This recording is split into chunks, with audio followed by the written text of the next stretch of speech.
Dr. Marjorie Stiegler is a physician executive and veteran entrepreneur with over 10 years of online business experience in academia, industry, and nonprofits. She teaches us how to hone our online presence so it shines a spotlight on our brand, attracts the right audience, and allows us to build our businesses. We learn what to outsource without muddling our message, and if we are interested in public speaking, how to start dipping our toes in that arena. And I think I'm going to do that. Dr. Stiegler is currently an adjunct associate professor of anesthesiology at UNC Chapel Hill, director of digital strategy and member of the board for the Anesthesia Patient Safety Foundation, an examiner for the American Board of Anesthesiology, a professional member of the National Speakers Association, creation of the RX series, which is now CME accredited, virtual courses for physicians, host of the Career RX podcast, and chief strategy officer and co-founder of the Transformed MD live retreat. She enjoys helping other doctors turn the work they love into more rapid career advancement and profitable businesses that pay the bills via digital strategy, be it to grow a medical practice, land a non-clinical job, get booked as a keynote speaker, or actually earn an income with a physician side gig. Find her at marjoriestieglermd.com. Welcome to the Physician's Guide to Doctoring, a practical guide for practicing physicians. Dr. Bradley Block interviews experts in and out of medicine to find out everything we should have been learning while we were memorizing Krebs cycle. The ideas expressed on this podcast are those of the interviewer and interviewee and do not represent those of their respective employers. And now, here's Dr. Bradley Block. Before we get into the show, here's a quick message from MedEvolve, a company that empowers physician practices to work smarter with data-driven services. Are you tired of dealing with headaches like finding and retaining quality billing staff, high turnover, and limited resources?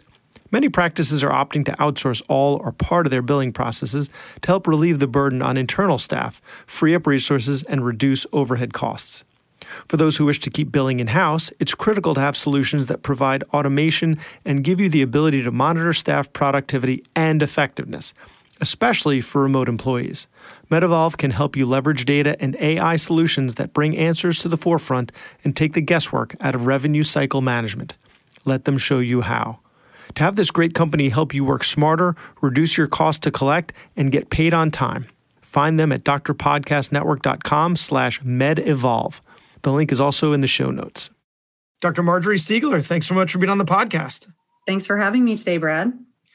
So it seems like physicians, when they're working on their brands, really can have two distinct objectives. One would be related to the practice of medicine, right? So like you're a plastic surgeon and you want to be known as the preeminent deep flap surgeon.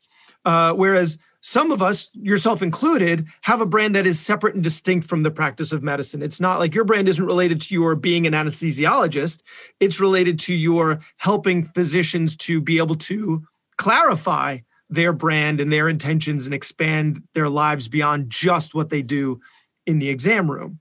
So when we're thinking about those brands, when we're honing them, how does that different? How do we approach them differently? Yeah, that's a great question. I think actually you approach them the same way. You approach them with your audience in mind. So they will be different approaches, but they'll be, the strategy is the same. The tactics are different. The strategy is going to be the same, which is you'll need to identify the people that you are intending to reach, and you'll need to be speaking their language. And I mean that sort of both literally and metaphorically.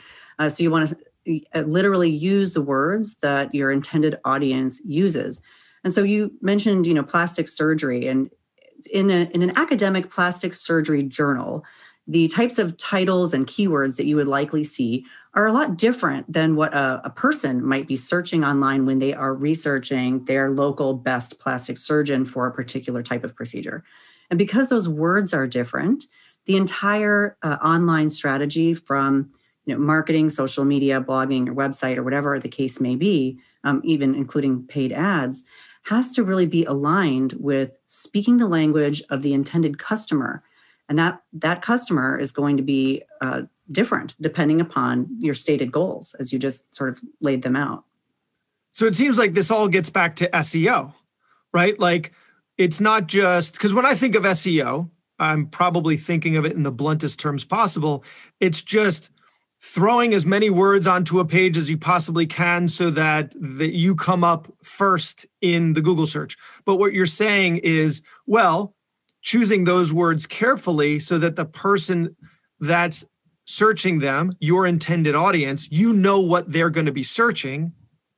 And so those are the words that you're going to use so that when they search, not when anyone searches, but when they search, you're the one to come up.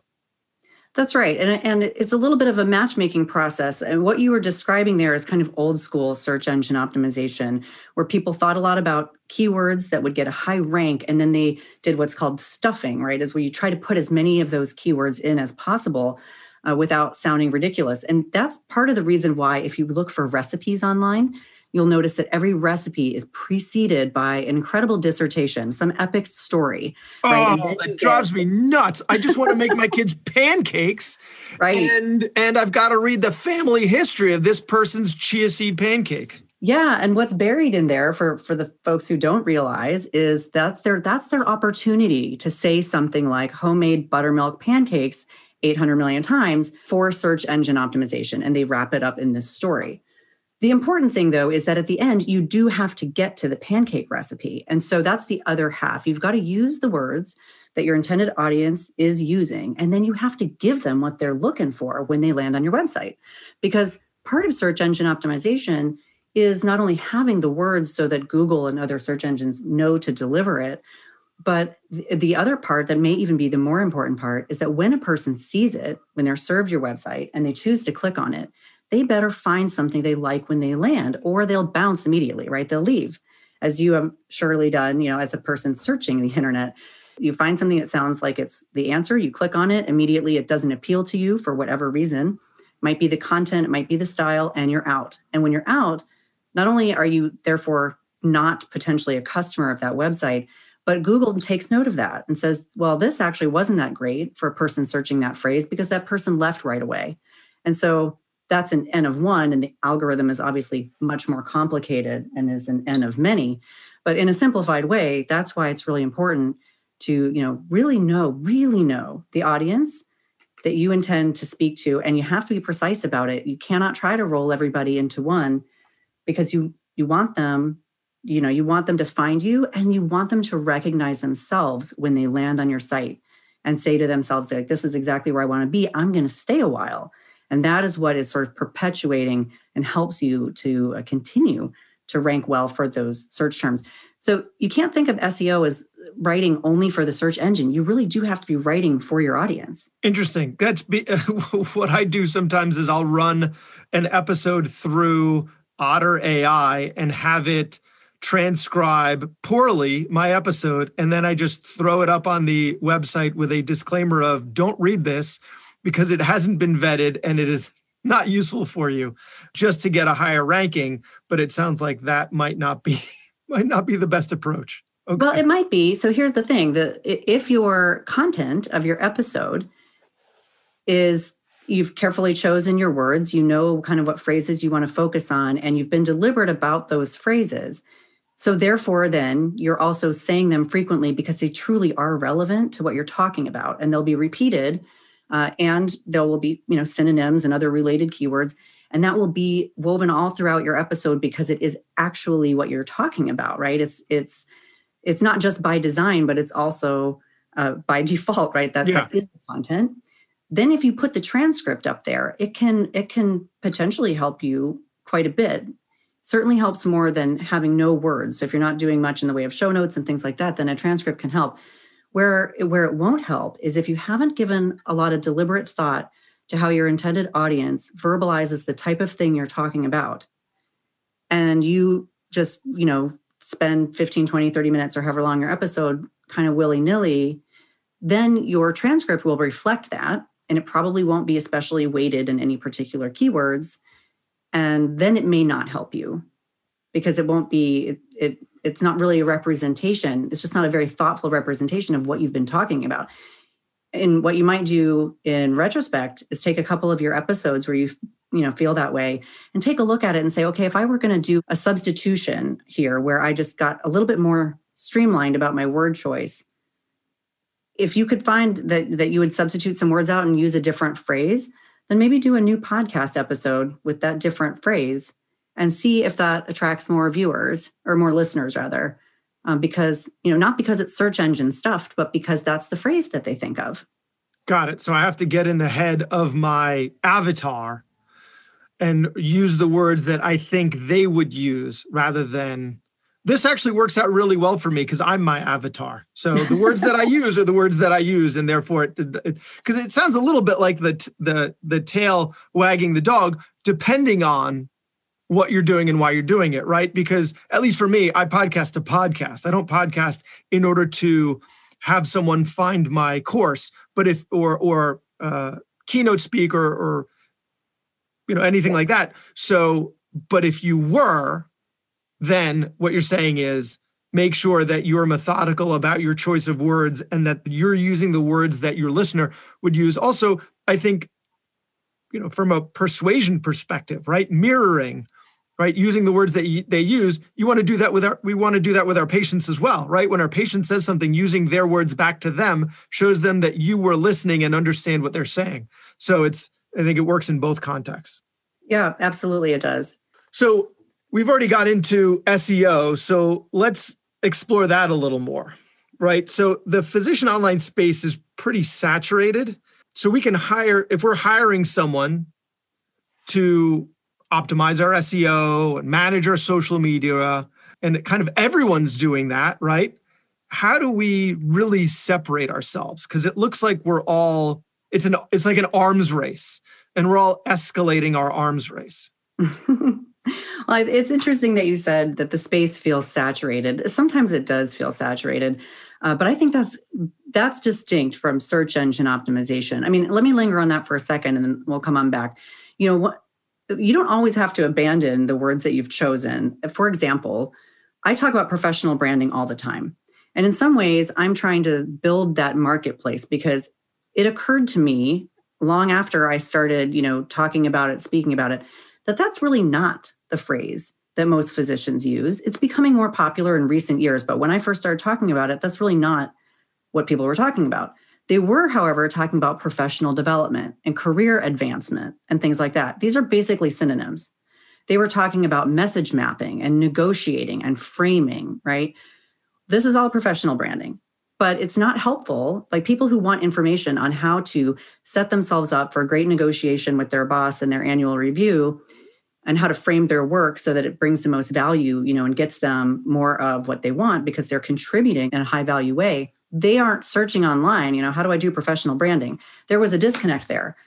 Could I go back to the beginning and maybe make a little bit of a tweak? I might have done that a little bit differently, but I ended up choosing that phrase. I stuck with it. And I think, it's catching on, not just for my own work. I think branding is catching on in general as a concept, right? Not a graphic design, but a way in which you present yourself professionally in your value proposition.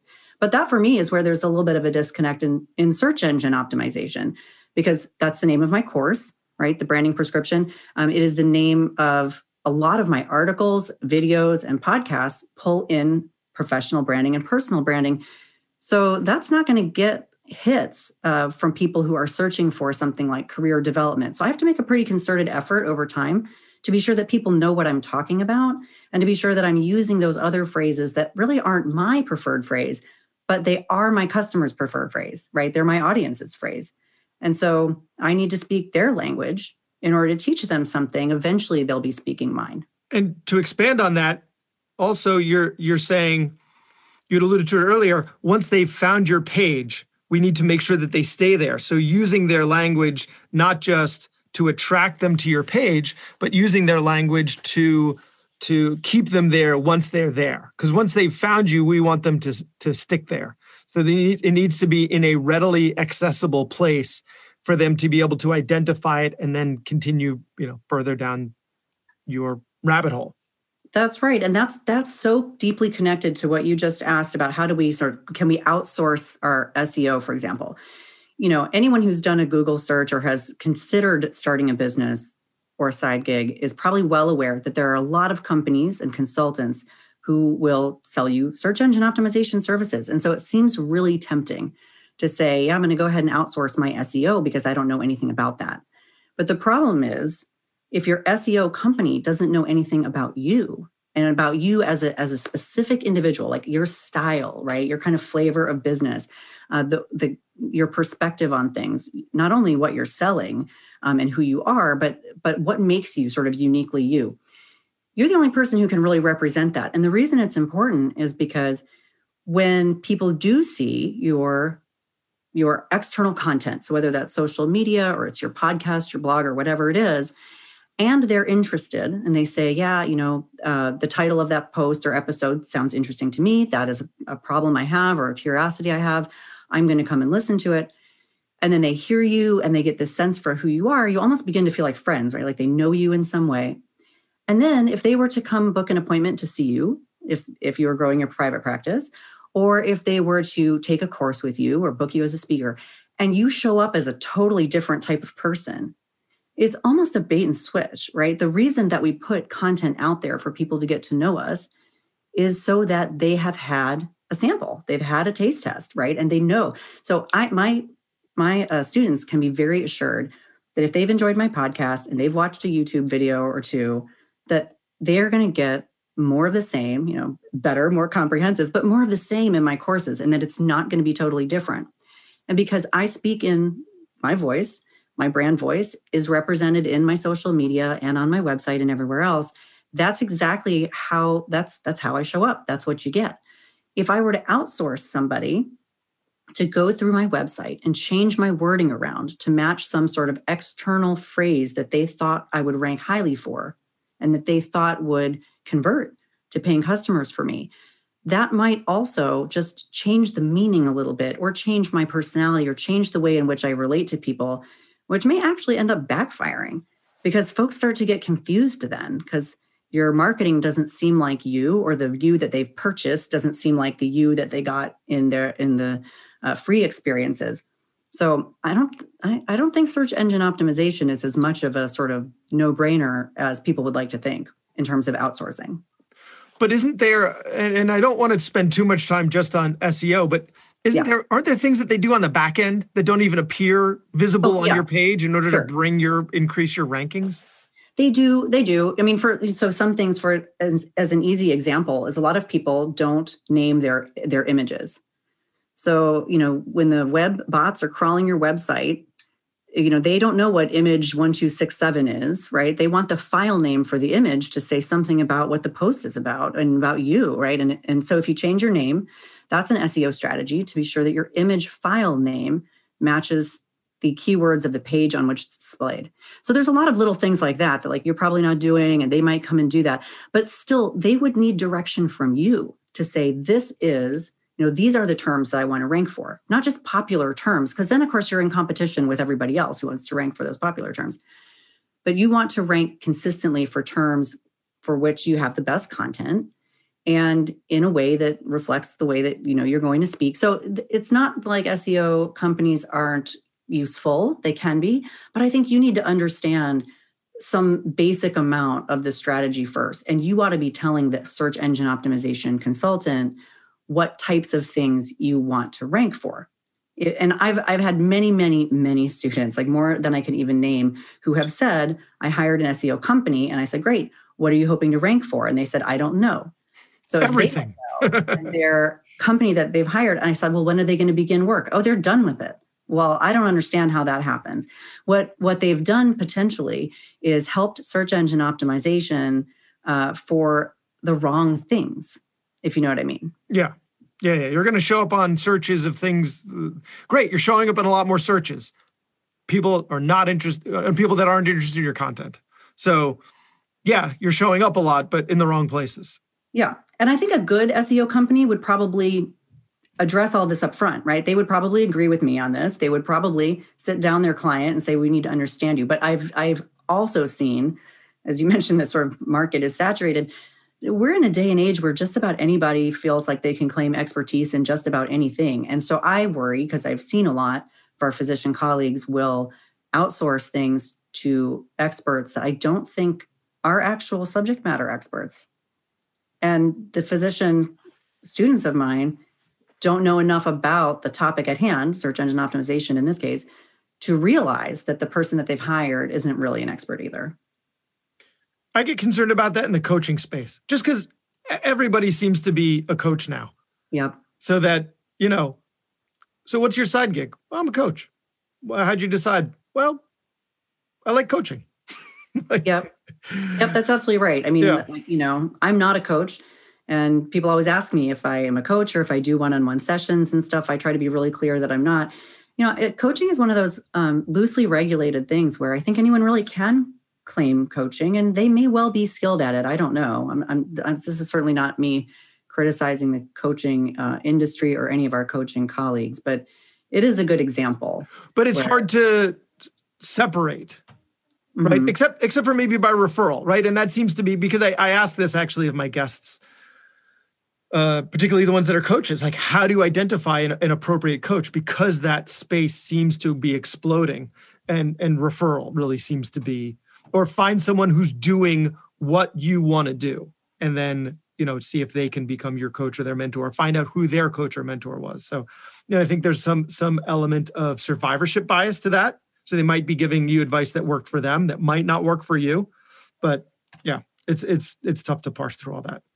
It is. But the other thing that I think is important to keep in mind is that although the market seems saturated with a lot of folks, and it's not always clear, that is an important watch out. If you're going to be hiring somebody or taking a course or otherwise investing with anybody, it's important to ask about their track record. So, I know a handful of people who are physicians turned, business consultants kind of thing, like small business, side gig types of things. And I know from working with them that they themselves have never turned a profit with their own side gigs. So that strikes me as, it's an interesting marketing position to say that you're a consultant or a coach in a certain area in which you haven't had your own success, right? Your own demonstrated success.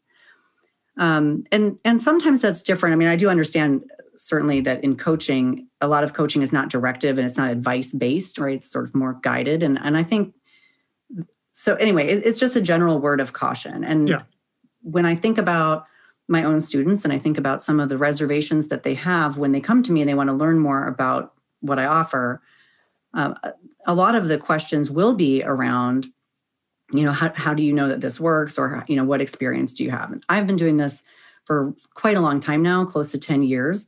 So I do have my own success stories and my own students' success stories, which helps to make people feel much more reassured, right? Because there's something behind. So I didn't just throw up an online course and, hope for the best. There's something kind of behind that. So I do recommend to people that whether you're looking for an SEO company or whatever you're thinking about to help you, to be sure that you can see their body of work, right? And that they have the expertise and the experience that justifies them being that person for you, being that expert for you. The other thing I think is really important is to remember that even when it seems like things are really saturated, I mentioned earlier that I feel like I'm trying to kind of just grow the marketplace around this term of professional branding. I really do think it's an ever increasing pie.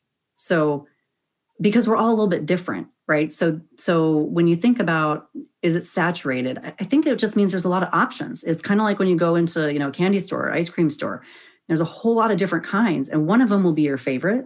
One of them will be right for you. And it doesn't make the other ones less worthy of being in there. They're right for someone else. So I don't know if it's a bad thing that it's saturated. If anything, it helps people to realize, because they're surrounded by it, they start to see it more and more, and they start to say, oh, it starts to normalize for them. Coaching is a great example. Having an executive coach or life coach is a totally normal thing. There are many types of them out there. Here are the kinds of benefits I might get, right? Again, I'm not a coach, so that's just me reacting to the environment. And similarly, when you start to see that there's a whole lot of different places you could learn about launching your online course, then you start to realize hey, that's a doable thing. I can do that. Now, which course or consultant or whatever you ultimately end up choosing to help you execute is going to be a very personal decision. And it's going to be that kind of matchmaking process. But the fact that there are many options, I don't think it limits the business person, the entrepreneur. I think if anything, it helps. It grows a bigger pie for everybody. And there's always going to be enough to go around because there's always going to be that precise matching, right? And my customer or client that's right for me isn't right for another course. And there are plenty of people who I'm not right for, and they are right for someone else's course. Like in the podcast space, right? Like a podcast space is where it keeps being thrown around. We've reached peak podcast. Like everybody has a podcast, which is true. It seems like everybody has their own podcast. But it's just starting to scratch the surface because there are so many people that don't listen to any podcast, but they listen to the radio. And at some point, it will supplant radio. And, they might have, end up streaming music in a different way that you get radio right now. We're not using radio, whatever. But ultimately, I think, just because there are more podcasts for physicians out there doesn't mean that we're competing for the same ears, because those people might be drawing in people that otherwise weren't listening to podcasts. And now they're listening to yours and mine. They're not listening to yours instead of mine. Right.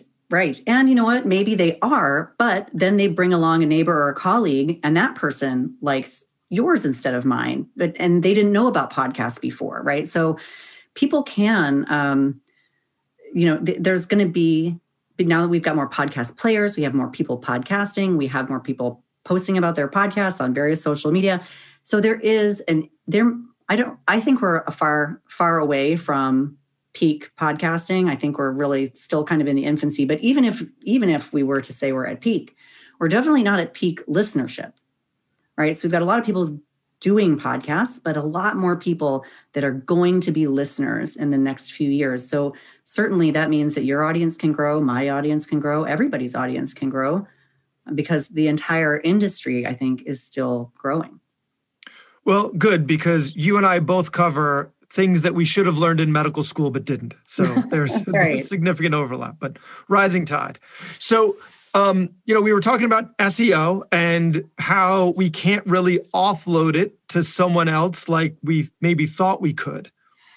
So what can we outsource? Because if you're starting a business, if you're trying to increase your brand, if you're trying to have a course, like how do we parse out what we can offload to someone else? Because I think physicians come from a different place than non-physicians, where we have some more disposable income, but less time. So we can't just do everything ourselves, and whatever we want, whatever we can offload. But at some point you start to, like you were saying with the outsourcing, it starts to not be your voice and not be on brand with you. So how do we know what we can outsource, and how do we know what we should be doing ourselves? Sure. Well, so let me first just clarify. I think SEO is a perfectly fine thing to outsource. It's just that you have to be really clear first. Yeah, under your direction. So we can't just say, handle it. Mm-hmm. You need to still manage it, but not necessarily execute it.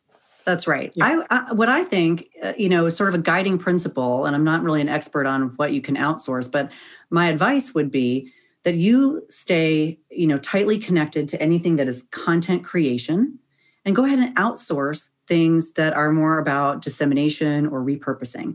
So as an example, you might be sitting here. Let's say you and I we're doing a podcast interview. Let's say we're doing it on camera, which we aren't, but say we were. Then we would have a video that could then go on Facebook and on YouTube, and maybe even IGTV.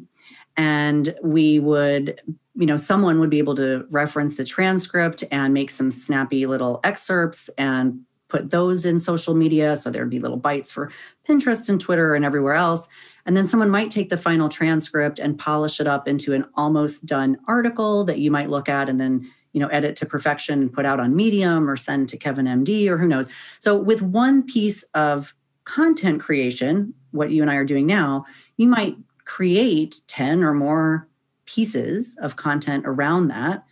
And all of the little creations of those pieces does not need to be done by you. Certainly the scheduling and the posting of it does not need to be done by you. To some degree, the social media interaction with it might not need to be done by you. But, as everybody, this is, again, an area where if somebody else is managing your social media and they're responding as if they are you, I would be really wary of that, because there's subtle differences, right? Where somebody could represent in a way that is just not how you would come across. It may not be a huge misstep, but it may not be authentic to you. That was the wrong emoji. Right? Yes. And that stuff matters. It's subtle. Yeah. It totally matters. Plus, customers would like to know, right, that they're talking to a team member instead of to you. So you want to be transparent about that. But anyway, I think that it's that kind of thing. Then taking your transcript or your blog post or whatever it is and turning it into an email newsletter and sending that out, and having your website maintained where you have people who are opting into things on your newsletter. So someone else can do that kind of stuff for you. But the core of the content, I think you should make. So similarly, if you're making an online course, I think you ought to be the one who obviously writes the content, records the content, or figures out how you're going to deliver it, whether it's written or audio. But then if you want to offer it with a workbook, with a downloadable, with some kind of a PDF, if you want to have an MP3 presentation along with a video, those types of things are extraordinarily time consuming, but that's very great to be outsourced. And let somebody else load it up into your course platform and, put it in the structure, right? And handle all that kind of thing. Have somebody handle your bookkeeping. I mean, there's a bajillion things you can outsource, but it's the sort of core content of not only what you offer as sort of an end game, and that might just be a podcast or a blog for fun, right? You don't need to be selling something, but whatever sort of the end game of you that people are coming for, be sure that you are making that, and the rest you can likely outsource. Is there anything for marketing that isn't social media or an email blast or something like that? Like, should I be hanging up a sign in the physician lounge, or should I still have business cards, or put something up in the bulletin board of the YMCA? What it seems like everything nowadays is either an email or social media. But is there anything else to marketing if we're trying to market either our practice or our side gig? Yeah, I mean, there are. I would say there's a couple things. One thing is messaging, which I think a lot of people find that really annoying, right? But you get direct messages now, not only through social media, but also just on your phone, because you've opted in, right? And so companies are texting you with their Black Friday deals and things like that. So there's that. If you want to go down that road, I have not gone down there, but if you want, I mean, that is an option for sure. You could create ads that you place in other locations. So people are familiar with the idea of a sponsored post or a promoted post, but you could have an ad. There's no reason that it couldn't be your ad playing in the middle of someone else's YouTube video, for example, if you wanted to go that route. I don't really recommend any of these, but since you asked, could you? You could. I think the overarching principle, whether you have something on paper that you want to hang out in the staff room and distribute in your neighborhood or whatever, business cards, it depends again on the audience and who you intend to reach and where those people are, right? Where are they spending their time? I think one of the reasons that people may feel like the sort of side gig physician online space is so saturated is because everyone's hanging out in the same place and just sort of echo chambering to each other about each other's businesses. But unless that's your actual customer, and oftentimes it is not, right? That's not the right place to be hanging out. So I would spend some time figuring out, where is your ideal customer spending their time, and whether that be a physical place or an online place, what kind of platform, what kind of communications do they like? Would they be receptive to? And as always, do something that is interesting, right? That is interesting and rewarding and attention getting, but value driven. It always has to be about value because people's attention spans are short. So having an ad doesn't do a whole lot of good unless somebody can immediately say, wow, you've got something to say that will help me in whatever it is my goal. And by the way, I will say also, since we're on this topic, I don't do ads. I've never done any ads. I've never paid for any ads. I am strictly word of mouth and content marketing.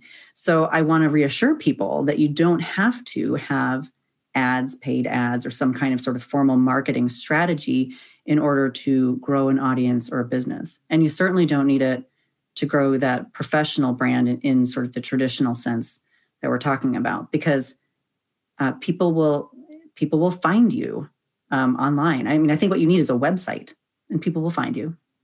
if you're talking about things that are of interest and are of value. Well, now I feel like my follow-up question makes it seem like I wasn't just listening to your because my follow-up question was going to be, if you had, X amount of money to spend on marketing for your main gig, or, $10,000 to say for marketing on your main gig, or $1,000 to spend on your side gig, how would you do it? But I think the answer to that was what you just gave. Find out where your audience is and who they are and what they want before you think about spending money. And to ask that, then my question suddenly becomes much more vague, because I'm not telling you what my main gig is or my side gig is, because my listeners have different, interests.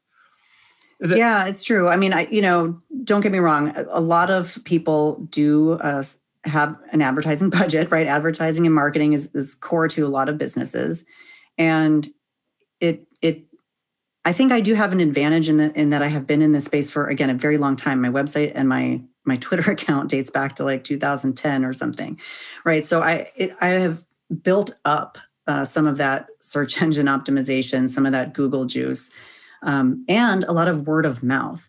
But so if I were coming right out of the block today with nothing in the past, then I might feel like I needed to spend on some ads. And so I don't think it's a bad thing to do that necessarily. But I will say what's a big waste of money is to make an ad that doesn't connect well with your intended audience, because, then you don't get results.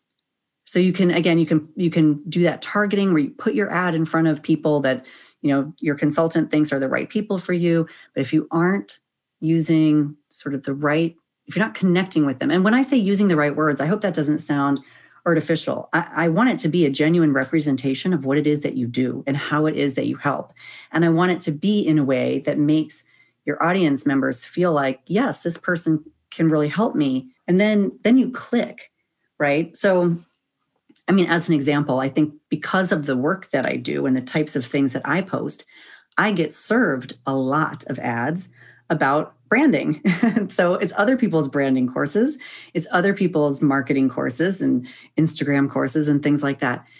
And by and large, for one thing, I do need to keep up professionally, so I might want to be invested in some of those things. But by and large, the ads that get served to me, they seem to be speaking to a much younger demographic, someone who's maybe a stay-at-home parent who has sort of a side, very hobbyish type of business that is at a pretty low price point, right? That's the vibe that I get from the ads. And that's why I don't click on those ads. I don't go and sign up for any of those services. I do need to continue to stay fresh in this space and in my own expertise, but those things don't appeal to me. I'm not the right person. So somehow there is a disconnect between, their consultant or their software's idea of targeting me out of keyword use. Right. So they have identified that based on words alone, I might be their person, but it's not a good match. It's just not good matchmaking. So we've spoken. That makes sense. Yeah, no, it definitely makes sense. Actually, it makes me think, you had said, you didn't say it, but it sounds like you were saying it could come off as disingenuous, right? That you have to choose your words carefully. But no, I mean, we do that with our patients as well. We have to make sure that the language that we're using isn't necessarily the language that we would use ourselves, but the language that they would use. Otherwise, we're not going to be understood. So you need to make sure that you're being understood. You need to make sure that your audience finds you because you're using not the language you want to use, but the language they use. Then they'll find you. I think because if you're using your language, which is not the same as their language, they're not going to find you because they're not looking. That's not where they're looking. Well, that's exactly right. That's exactly right. I mean, and in your medical specialty, you can think of countless examples, I'm sure. But, for example, in anesthesiology, I start a case with an induction, right? By inducing someone into unconsciousness and achieving a state of anesthesia. But a patient isn't going to search for that. They are going to search, is it safe to go to sleep? You're going to think of pregnancy. You're going to induce labor? What? Even then they might not. So, and they're going to search for things like sleeping, get knocked out, like, stuff like that. I mean, those are the kinds of phrases that people use to describe anesthesia when they're not in the field. So if I were maintaining some kind of a blog that was intended to just help educate lay people around anesthesia-related science, I would just be using a vastly different set of terms. And it's not a dumbing it down type of thing. It's using the terms that the audience already knows and where they recognize their interest to be. If you don't know what intubation is, for example, then you're not going to be interested in reading an article about it. But if you're wondering if you have to go on a breathing machine, then you might have your interest piqued and you might pop on over to learn something. So it is really about using that language. And I guess as I've illustrated with those ads I was just describing, it's beyond just the words. It is about the vibe, right? The kind of the feel, the ad feel. And so that's to me where that personality comes in, where it's more than just search engine optimization. It's really about, putting forth that sort of the brand voice, the personality. What can someone expect? What is it like to work with you? People need to get that kind of very, very quickly, very early on. Or they'll bounce out of the website, they'll ignore the ad, they'll switch, they'll give your podcast 7 seconds and move on. So it's a really important thing to get right. And it's also really important to remember that it doesn't need to be right for everyone. It only needs to be right for the people for whom you're sort of that best matchmaker, or you're not the matchmaker. Google is the matchmaker, but you're the right match. I've heard Seth Godin talk about that, where if you get a 1-star Yelp review, it might not be that you've done anything wrong or your food is bad. It might be that they're just not your audience. Like, not everybody is your audience. So make sure that you're catering to your specific audience. Yeah, I think that's true. I mean, I don't know. If you have a 1-star, that sounds pretty bad, right? But yes, I mean, I do. There are people. I feel like there's something more complicated going on. You're either they love you or they. At least that's been my experience with my patients. Yeah, but I think actually now that I'm thinking about that as you're saying it, I think there's some truth to that. So for many people don't like to spend a lot of time at the doctor's office. They want in, they want out, they want direct answers. They don't want chit chat. They don't want to make small talk. They don't want to tell you. And so when if they go to a physician who is, one of those gems, who is able to spend 45 minutes and, get to know you and your family and your neighbors and everything about you. I mean, in some ways, that's like the unicorn physician that doesn't exist anymore because of, insurance and all kinds of other external issues. But you can see how a patient who really wants one type of experience but gets the other, neither one is bad, right? But they're very different. And so if you're not a small talker and you don't want to do any of that, then that's not your doc. I don't know if that warrants a 1-star review, but I can see how it could be, very much not what somebody wants. Yeah, my experience is if you're going to write a review, you're either going to write a 1-star or a 5. Because if it's just pretty, you're not going to be motivated enough to actually write a review. Like, yeah, that was a tepid experience. Let me write about it. Yeah, that's true. It's hard to get people to, when they're feeling kind of right down the middle, that's a lot more work to get reviews like that. Exactly. So you teach courses on branding, which we've talked about, social media, which we've talked about, and speaking. So we haven't spoken about that yet. And I think we're running short on time here. So if we could just get very meta, your brand is as if this isn't meta enough. Your brand is branding.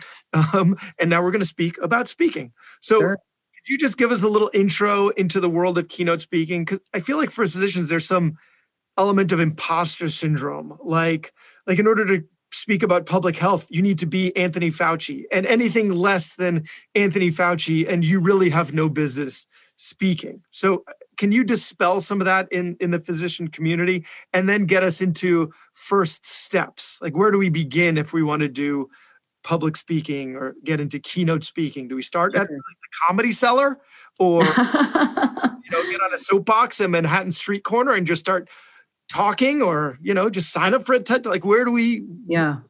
What do we do? Well, so first of all, what a great example with Dr. Fauci. I mean, Dr. Fauci obviously is one of the foremost experts in his field. The thing that's really important to keep in mind about paid professional speaking is, first of all, you have to be able to give a great presentation. So I'm just going to put that aside as a given, right? You cannot be boring to listen to. You have to be engaging. You have to know how to give and structure a great talk. There's a lot of science behind that, and it is a skill you can learn. But let's put that aside for a second. The important thing to know is that what makes a great presenter is not that they know everything, it's that they teach you something. So Fauci knows everything. And also, frankly, I find him enjoyable to listen to, and he is a good teacher. But a person with much less knowledge or years of experience could give an incredibly effective presentation on a similar topic, as long as what they did is give the audience something useful that they can now do differently, think differently about, know in a way that they didn't know before. And, oftentimes in medicine, I think everyone can relate to this. You sit in the audience and you listen, and someone gives a talk for an hour and they cram every possible detail and every study ever made. And it's like a whirlwind. And when it's over, you just want to take a deep breath and you think, whew, that person sure knows a lot. And in my mind, that's a fail. That's a failed presentation, a failed speaking opportunity. It's not for your audience to walk away thinking you know everything. It is for them to walk away knowing something new, something that they care about. So then where do we start? How do we get our first speaking opportunity rather than just, or I guess specifically paid speaking opportunity, right? Because yeah, fine, grand rounds. I can go to my local hospital and see if they want me to talk about otolaryngology. They're always happy for me to go talk about that. But, what about paid gigs? Yeah. So first of all, I will say, I think there's a really limited view of what kind of opportunities are paid in medicine. I know that early on when I started talking to people about getting paid, I was getting paid to do, just the opening session at a CME meeting, but it was the keynote and they would pay pretty handsomely. I thought, $10,000, $15,000, $20,000 for a presentation that I, could have given in a different setting, for no money, which is the way academics sort of is. Well, when I first started talking about making money as a speaker, people always assumed that I was speaking for pharma or for medical device or something like that. And that was sort of their entire worldview of what you could be paid for as a speaker. And just like with any other side gig, you might have topics that are physician-centric or totally different. So that's one thing. Not all of your public speaking needs to be about medical stuff. It can be about other stuff that you have expertise in. And therefore, you have an entire new world of industry and audiences to want to hear that stuff. So you've got to really broaden your view of what it means to speak and what are the different opportunities for speaking, especially now as things are virtual, right? With COVID. The speaking prescription, my course, which is 12 weeks long, I have been teaching that for over 4 years. So in the beginning, I only was thinking about, podium presentations, and largely I was thinking about it in the medical capacity. But over the years I learned from my students, right? I learned all of the different fascinating things that people are passionate about, that they want to teach people about. And there is an audience for it. You got to find the audience. In a way, it's similar as what we've been talking about with search engine optimization. If you have speaking topics that are easy to understand and are digestible, feel packaged, not packaged in an artificial way, but packaged in a tangible way. Like I can shop online and I can say, yes, I want that. I want that experience to listen to that speech or that presentation. And you have a good website where people can come and get that sort of taste of what it's like to work with you, or they can get some impression of how you are on stage. And importantly, that you let people know you are available for speaking opportunities. If I just give one freebie to the audience listening here, you got to let people know that you are a speaker. Most people are terrified of public speaking, right? That is, I think, common knowledge that most people hate public speaking and dread it completely. So there's plenty of experts out there who are not speakers, or if they are speakers, they're reluctant speakers, and they're not going to be your best speakers. And event planners know that.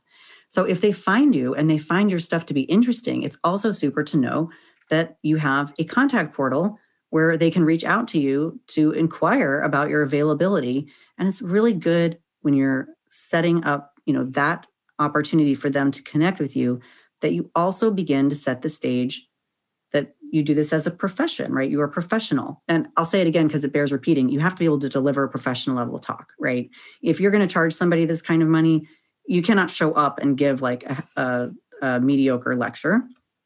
has to be good. But assuming that you can do that, then it makes sense that when someone says, yeah, I'm interested to hear more about your availability, that you have a couple of little forms in that email, in the email form, right? Like what's their name, what's their organization, what's the date of the event, how many people are intended in the audience, what is the budget, right? And just start to lay that groundwork, because those are all totally important conversations.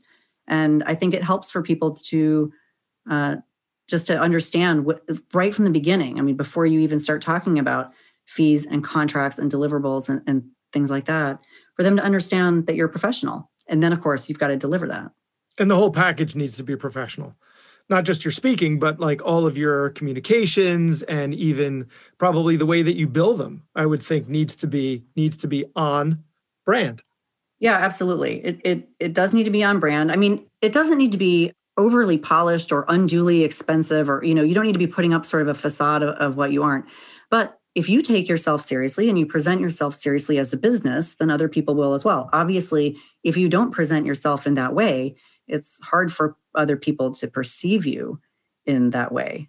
Plus, there's no amount of money that would make it worthwhile to not have a good contract that's been looked at by an attorney, because things will happen. There will be contingency plans. Your flight won't make it, or there'll be a family emergency and you can't go. And you've got to be able to figure out what happens if they've already paid you, and, how do you give them that money back? Or even worse, like, can they sue you for you not showing up and that ruining their event? I mean, there's a lot of things to consider besides just like, hey, I'm going to get paid to give a talk.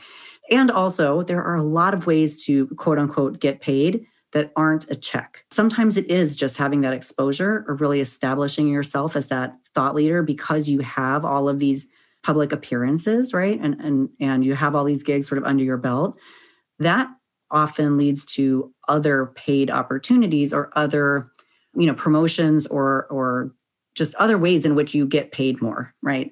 Also, some things are you get to travel perhaps, or you get to have experiences that you otherwise wouldn't get to have, or you just feel really passionately about that issue, right? Like, I mean, I'm obviously, as a podcast guest with you, I'm sitting here spending some time with you because it's fun. So, you can be a professional speaker and still do other things for free because you like to. And you never know, right? Improving your network, other opportunities, it's all feeds onto itself. Yeah, absolutely. So there's a lot of ways to get paid. But I think back to sort of your question of like, how do you get started? I think you get started understanding the business of public speaking. And that's the part that's a mystery for most people, because they could go to Toastmasters and learn how to speak a little bit better. They generally, it's pretty accessible to get some coaching on how to deliver a better talk. They know they can practice some things. We do have in the speaking prescription some, even more kind of next level techniques, but a lot of it is more about, how do you find the paying audience? Yeah. How do you find the audience for the thing that you want to talk about? And then how do you put yourself in front of them in a way that makes them recognize, hey, I want this person at my next event. And then how do you negotiate through the sort of complexities of setting up that professional contract? And also, for many of your audience and mine, what are the ramifications for the place where you work? Because if you are already an employee somewhere, is it permitted? Is it within your contract that you could get paid externally, or would that be considered like a double dip? And what if it's on a totally different topic? Then does that offer you some protection? Can you be thought of as speaking on behalf of your employer? Usually that's a big no-no. People don't often want that, except for traditional things like academic grand rounds. So all of these things, you need to know how to navigate through the business of public speaking. And that's what my course is about. Again, really specifically to the physician lens, because I'm sure there's plenty of other courses and ways to learn about public speaking in general. But for physicians, there's a lot about it that's very unique. So I think we have to wrap up. But before we do, When we look at your professional page on your Twitter account, everything, it really looks like you've got everything together. Everything is polished to a T. You've got the branding is down, the speaking is down, the social media is down, and then you have the transformed event where it looks like you're giving PowerPoint presentations on the beach while doing yoga with your med school anatomy lab partner, right? Wait, no, I have to jump in right there. It is a podium-free zone, Brad. We do not do any PowerPoints. No PowerPoints. Okay, fine. We do the yoga. Okay. And we do the learning, but we don't do PowerPoint. Okay. Thank you for clarifying. So what's the least glamorous part of your professional life? Like, give us a little peek behind the curtain. Wow. I think part of this is a great question. I'm obviously going to just give away that I haven't thought about that in advance of now. Probably the least glamorous part is, because I have been doing this for a long time, is when I think about what content I want to make next, I think for me, I get stuck in a rut where I think, well, I've already talked about that. And over the years, I have talked about a lot of things and more than once. But what I need to remember, and what you and the audience ought to remember as well, is that even my most amazing fans have not watched or listened to or read every piece of content that I've done, right? Not even close, because everybody's busy. So I will sometimes get very bogged down in what should I do next that would be really value added, that's totally unique, that they haven't heard before. And sometimes I will get sort of in a spiral where I have like a writer's block, right? Where I can't think of anything new to deliver. And that's pretty unglamorous. And so then I take a step back and I go to the sources, right? I go to my students, I go to my social platforms, and I ask people what's on their minds. And, a lot of times they answer with stuff that I feel I already have content pieces for. But what it reminds me is maybe there's a different angle. Maybe there's something new to say. Maybe there's a refresh. Maybe I didn't communicate it that well in the first place. Like, is there a nuance that I haven't thought about, right? So that I can go and do something to continue sort of feeding the beast, if you will, like making new stuff, writing about new stuff, talking about new stuff. Because I think on the business side, you feel like you should always have new stuff. I think there's a good tale of caution there, though, that in reality, you don't. I mean, there's only but so much that your audience wants from you, and they want that thing, and they want it really well, but they don't want everything. So, or maybe you could do it in a different vehicle, right? Like you did it as a webinar, or maybe you can do it as a different, right? You can change the venue so that you can go where they are rather than having them come to where you are. Yeah, absolutely.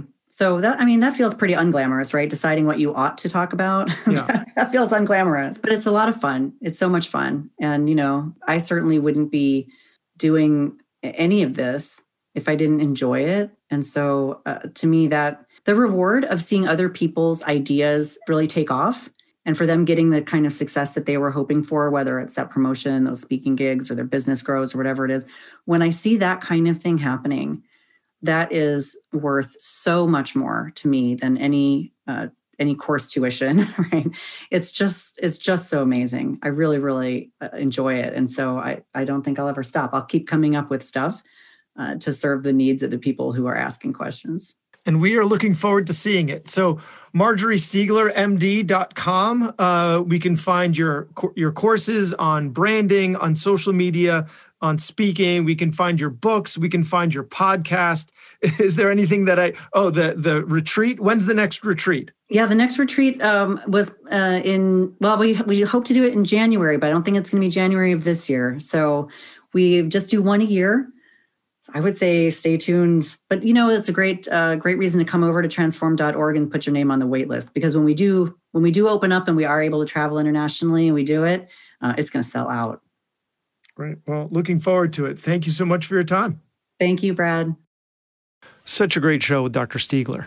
Before we end, don't forget to reach out to MedEvolve. For those of us who know how hard it is to build and maintain a sustainable business, we understand that bringing the right help to achieve our goals is really important. Get in touch with them for data-driven analytics, workflow automation, and medical billing technology and services by going to drpodcastnetwork.com/MedEvolve and get going on the right path. That was Dr. Bradley Block at the Physician's Guide to Doctoring. He can be found at physiciansguidetodoctoring.com or wherever you get your podcasts. If you have a question for a previous guest or have an idea for a future episode, send a comment on the webpage. Also, please be sure to leave a 5-star review on your preferred podcast platform. We'll see you next time on The Physician's Guide to Doctoring.